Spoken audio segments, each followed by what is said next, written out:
Here's a treat from the post office. Picked this up a little bit a while ago. Set it aside, completely forgot I had it on my desk until I went to do some stuff today. I went, hey, wait a minute, I haven't done anything with that yet. Package from a friend. I don't know if you're gonna be able to see that there. HRD Industries, ham radio dude. I know he sent me something because obviously it's here. I don't know what's inside.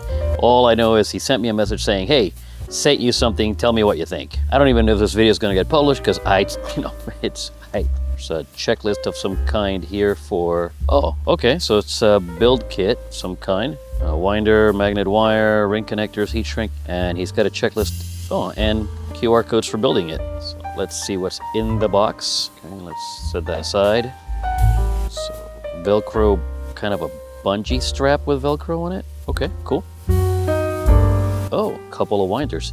Shoot, I should have opened this sooner. I needed this winder this week. That's a stout 3D printed winder.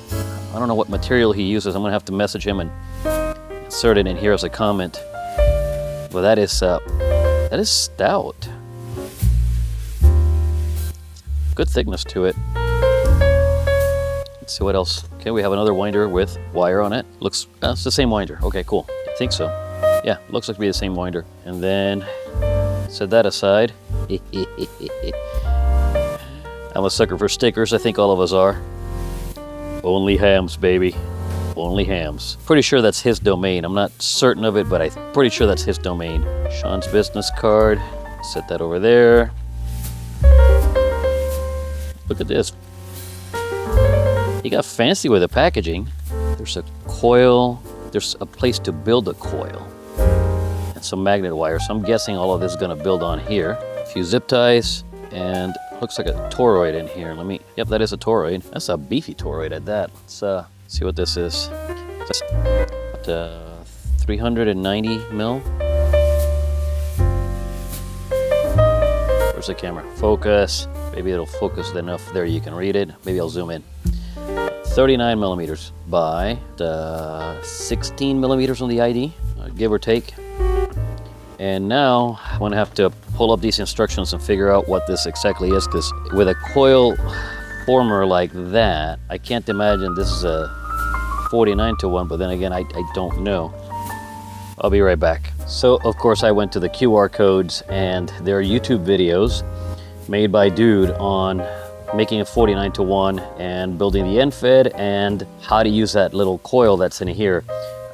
It is an end fed halfway with a 49:1 apparently. Today I learned. And this coil is meant to help you tune the harmonic bands into the 40-meter one. So I'm gonna go ahead and build this thing. You've seen how to build an end fed half wave before. I'm not gonna bother you with it or bore you with it. If you wanna see that, I'll just put links to dude's video down there for his antenna. I'm gonna build this, come back. I was about to start building these this transformer, and I realized that I use a trick that I haven't seen anybody show you before. Yeah, you can use your hand to twist this stuff together, but I'm lazy, so I just use an eye bolt, chuck it into my drill, make sure that it is set to the slowest speed possible, and even then I make sure to go nice and easy. Copper work hardens, and you don't want the stuff to be work hardened, and you don't want the windings to be too tight.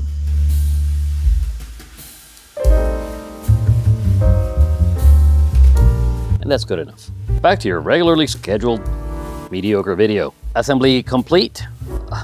I haven't measured the wire or tuned this antenna yet.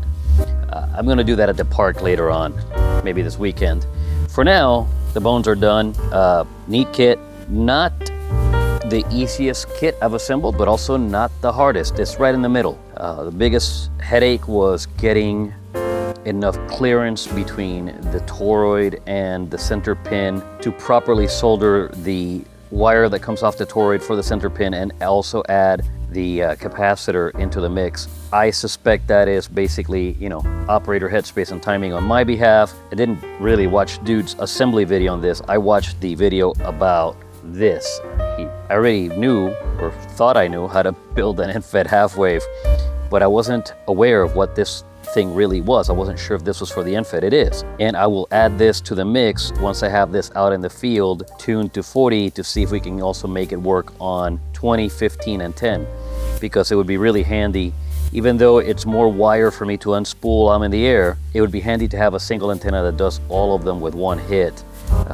End-fed half waves, I don't think I can ever have too many of them.